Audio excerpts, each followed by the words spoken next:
This is the last question for Cambridge Pure 1, May to June 2021, and we got series 1, 2 and 3, the last question in each of those exam papers. So our first one here is rewrite the equation of the curve with the exponent instead of the square root there. It's a little bit easier to look at and to calculate. So we're solving to find the equation of the normal, so we're going to find the derivative first. So I'm differentiating there. See the 3, that's the chain rule. Make sure you add that part in. And minus x is minus 1. To simplify it out now, minus 1. So we're given an x and y value, 4 and 4. We can plug in at that point the value, so the x value, to find our gradient of the curve that we were given.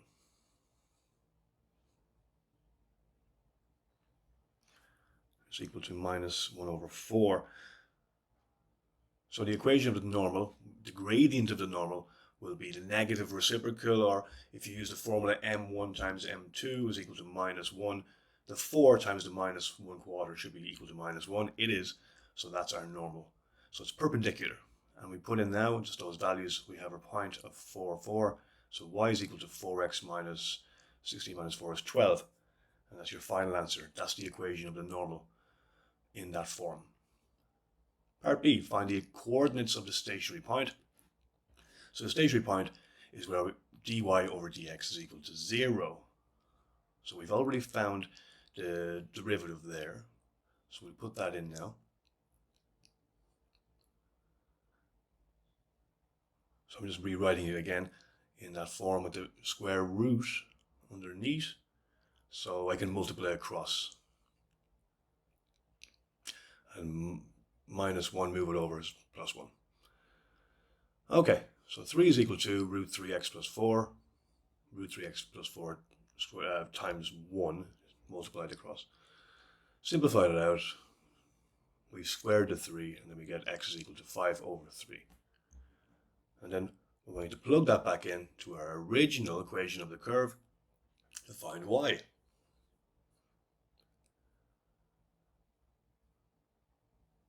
Plus 4 to a half minus x. So x is 5 over 3. Solve that and you'll get y. 13 over 3. So there's our two values. At the end of your paper, or as to the right here for me, down the bottom, just put in your values x and y to make it clear for your examiner. That's part B. Part C, often this question follows that particular question. Determine the nature of the stationary point. We want to find out whether it's maximum, minimum, so whether it's less than 0 or greater than 0. But what's less than 0 or what's greater than 0? We'll find the second derivative. So doing that now, so deriving from our previous answer again. So minus 3 over 2. And again, the chain rule in there.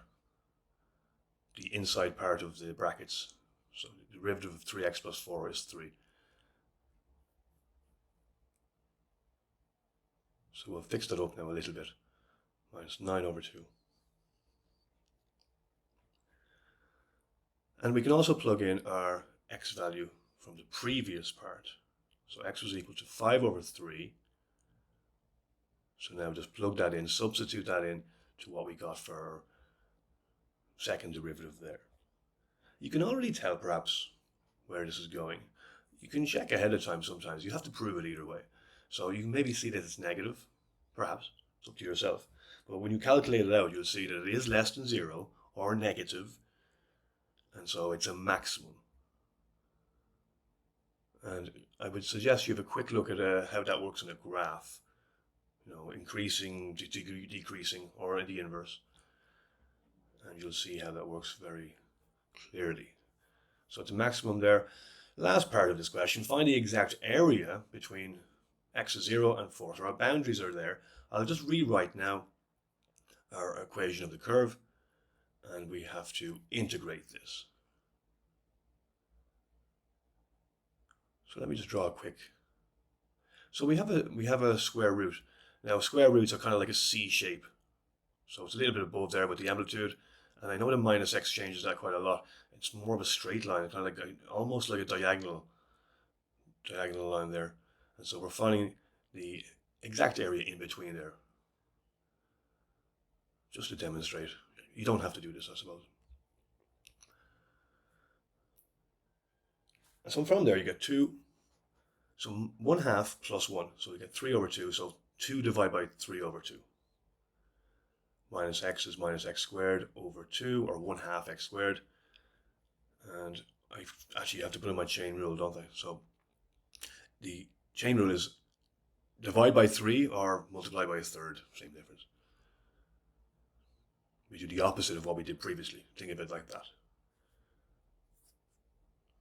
So that's the fundamental theorem of calculus anyway. We're doing the opposite thing. Anti-differentiation is another name for this as well. Again, I just did 2 divided by 3 over 2 times a third is 4 over 9. And from there, you can put in the boundaries, I suppose. So I'm just kind of calculating out little parts, and now I'm showing it. So 4 and 0 are boundaries, a restriction there. So put in 4, substitute 4 into that, into the x value, and also 0. So we have 3 times 0, so we still have a plus 4 inside there. 3 over 2, and do the part disappears, it's just 0. We end up with 16 and 8 over 9. And that's the final part for question 11 on the Series 1 May-June 2021 exam for Pure 1. Well, this is some sight to behold. So we're going to have to just simplify down what we actually need here and just make it as easy as possible to approach this question. So the setup, the breakdown of this diagram is very important at the beginning. So our radius has been given. We're told there's a rope around the outside, so I just know that that's a series of straight lines and then arcs. And I have to show that the angle PAQ is 1/3 pi. Well, that's like the same as 60 degrees. So if you think about the fact that it's an equilateral triangle even, or the fact that like if you go around that circle there, you'll see the 6 on the outside, and 6 times pi over 3 is 2 pi, which is a full circle. So that's an easy way of doing that, perhaps.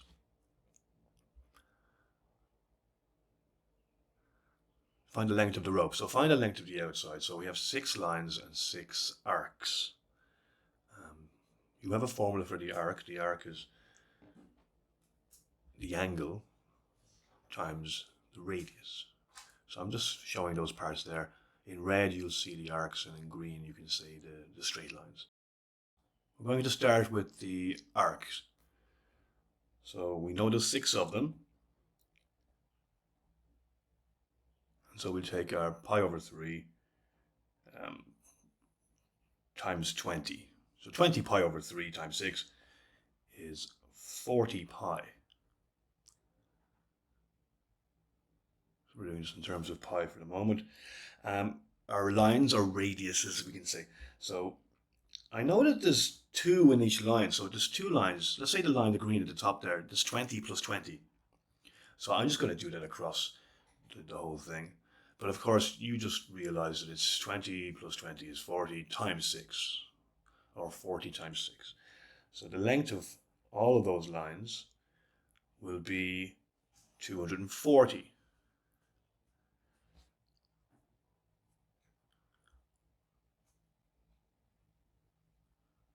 And so we just leave it like that. Our answer is 240 plus 40 pi. And that's the length of the rope. In part C, we've defined the area of the hexagon.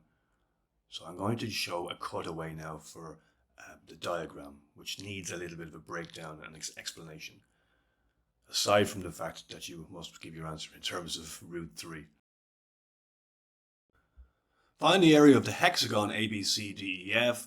So you can draw this yourself, or you can imagine it, but of course we have here a series of triangles.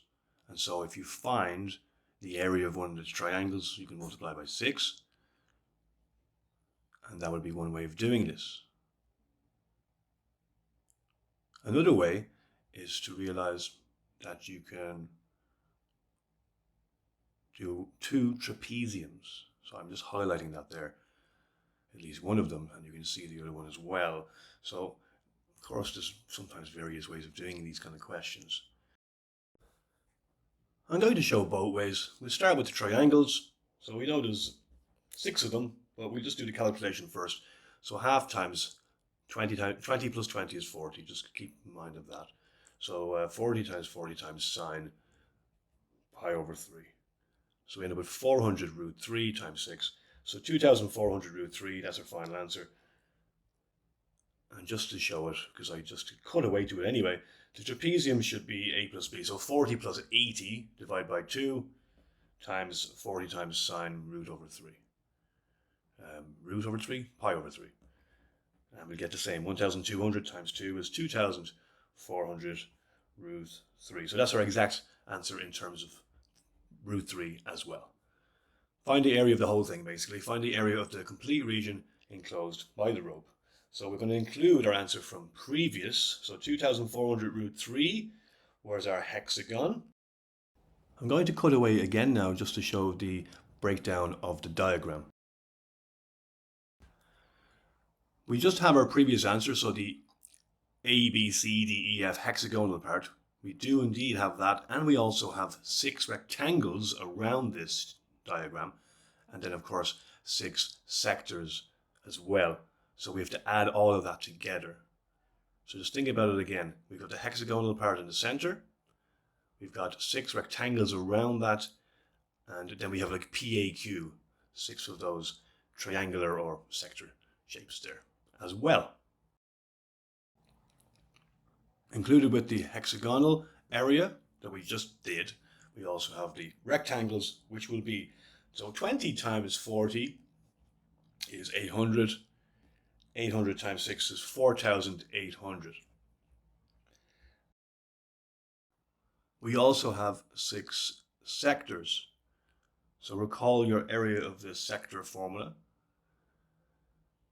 The answer is there now, but the calculation of it, just to make it very clear, I'll put it down below here. We've half times data times radius squared. So our angle, data was pi over 3, and our radius was 20. So you get 200 over 3 pi, and of course there are 6 of them, so 1200 divided by 3 will be 400 pi, as stated. So we now have 3 lumps. We have 3 areas that we've compiled together, and we're going to add them together. So when we've added them together, we should round it to 10,200. So that's 3 significant figures. That's our final answer for the area of the complete region enclosed by the rope in that diagram.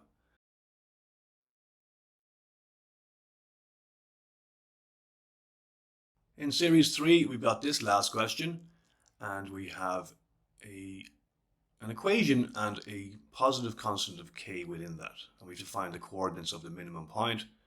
So we're going to be using our calculus here. So I'll just rewrite that out. So in terms of k, so we want to find dy over dx. And the minimum would suggest we want to make it equal to 0. So that we can factorize or plug in a value to find those values. So I'll just derive it now. And remember, k is a constant, so that doesn't change. K squared stays the same. We can factorize from there, I think. So minus a half times 1. Yeah, so we'll have a half x to the minus 3 over 2, and then x minus k squared is equal to 0. So x minus k squared equals 0, and that means that x is equal to k squared. And from there we can plug in the k squared into the original equation of that curve that we were given.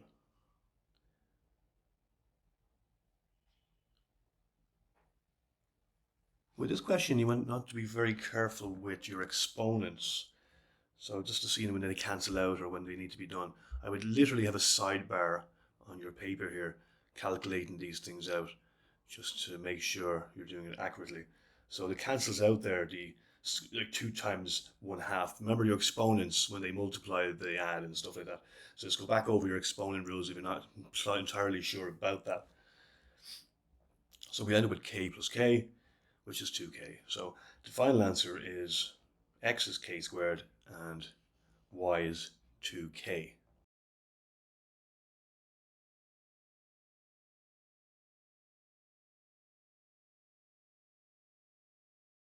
The tangent at the point of the curve where x is equal to 4k squared intersects the y-axis at p, which means that x will be 0 at that point. Find the y-coordinate of p in terms of k. Okay, x is equal to 4k squared. So we're going to find our derivative. We've calculated that, so we have our derivative, and from that we're going to plug in the 4k squared for x.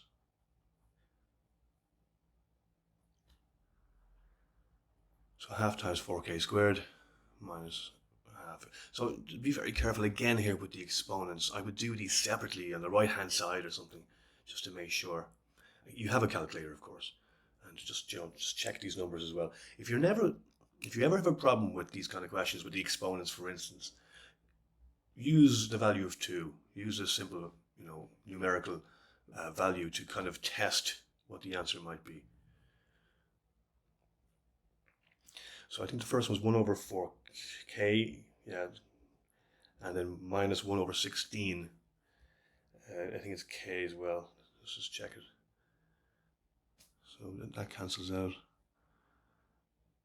Yeah, it's going to be a single k as well. So 1 over 4k minus 1 over 16k. I'm going to multiply the first term up, so we get 4 over 16k minus 1 over 16k. And so the answer at the end is 3 over 16k, and that's our gradient. So keep in mind that that's our gradient for the function. So we have 4k squared is equal to x.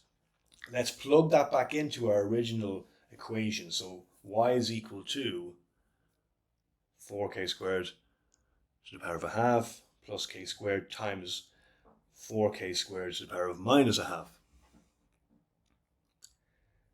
And again, simplify that stuff out.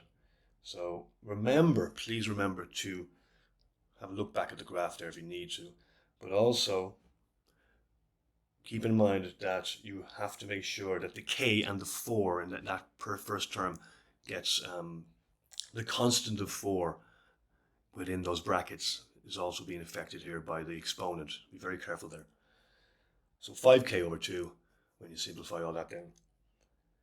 And so we can use the equation of the tangent now.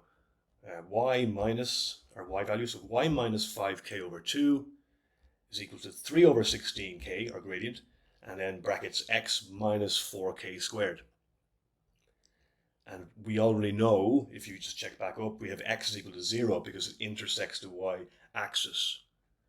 So that's that last minor detail that might catch you. So x is equal to 0, and I can just simplify that out. So move the 5k over 2 across. So y equals 5k over 2 minus 3k over 4. Well, I've just multiplied that out. So our answer is 7k over 4. And that's the y-coordinate of p in terms of k. The last question of the last question. So the shaded region is bounded by a curve. We've got some x values there for the boundaries. So find the area where you have to integrate, basically. So these values are not, not the nicest values in the world. So just be very careful with the small details here, especially with the exponents. So in terms of k, so y was equal to, so our original function was y is equal to x to a half plus k squared x to the minus a half. So we're going to integrate that. So plus 1 under the exponent, so 2 over 3 x to the 3 over 2 plus 1 over half. So I'm going to do some simplifications as I go along. And of course, this is revision, so you hopefully are familiar with the integration process. Again, I would suggest you open up a sidebar And again, calculators help, but just doing your exponents, this is quite a lot of it for this last part. So simplify that. 1 divided by a half is 2, of course. And then 2k squared x to the half. And our boundaries were 4k squared to 9 over 4k squared. At this point now, we just plug in our values. This point, be very, very careful. So 2/3 bracket, 4k squared, close bracket. Be very, very clear with that. And be set up to get those exponents, because they're going to affect the k squared and the 4 as well. So from there, do the second one. So we had 4k squared, and now we're putting in the 9 over 4k squared. And when we've written this out, I would suggest that you take it one by one. So just literally go off in an isolated part of a sidebar somewhere on the paper there and do each one individually. And remember, the constant of 4 within the brackets will be affected too. So it will be k cubed for the first one. And again, 4 times 2 times 2, so 16 over 3. We'll get to that in a second. So I'll just do the exponents first. So this one's going to be 2k. So 2 times a half is cancelled. So yeah, just 2k there. 2 times 2 is 4. So we end up with 4k cubed in a moment. And then the third one really needs some work. So 9 over 4 to 3 over 2 is 27 over 8. 27 over 8 times 2 over 3 is 9 over 4. And we've got the k cubed. So yeah, we should have the k cubed. 9 over 4k cubed would be that part there. And the last one, we have 6 over 2. So 2 times 3 is 6. 6 over 2 is 3. And k to the 3 as well. Are they all k? They're all k to the 3. So that's nice.